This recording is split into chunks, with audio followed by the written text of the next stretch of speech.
Luffy woke up in a panic, frantically looking for his straw hat. Sanji calmed him down and told him that Gin had left a message. He said they would meet again on the Grand Line. Relieved, Luffy asked if defeating Krieg meant he could finally stop doing chores.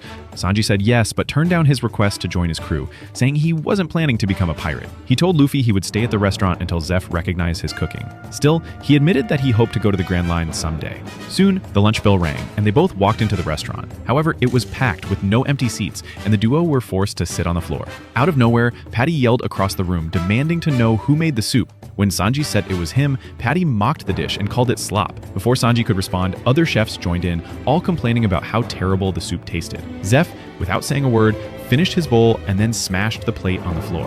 Sanji, furious, challenged him.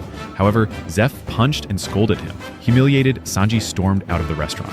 After he left, Luffy tasted the soup for himself and casually said it was delicious. Zeph smirked and said everything was an act. He then looked at Luffy seriously and asked him to take Sanji to the Grand Line, saying it was Sanji's true dream. However, Luffy refused, saying he would only take Sanji if he asked to join on his own. Before they could talk more, Yosaku made a dramatic entrance, crashing into the restaurant inside the mouth of a giant fish. Luffy asked if he had found Nami. Yosaku nodded and said he knew where she was going, but it was a dangerous place, and they needed to leave right away. As Luffy got ready to set sail, Sanji appeared and declared that he would be the cook for Luffy's crew.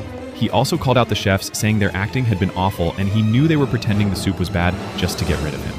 Before they left, Luffy picked up groceries for the trip. Zeph offered him a logbook of his one-year journey through the Grand Line, but Luffy turned it down. Meanwhile, Sanji was reminiscing about his time with Zeph as he packed. Trying to act cool, Sanji walked toward the boat without looking back, but just before boarding, Zeph told him to take care of himself.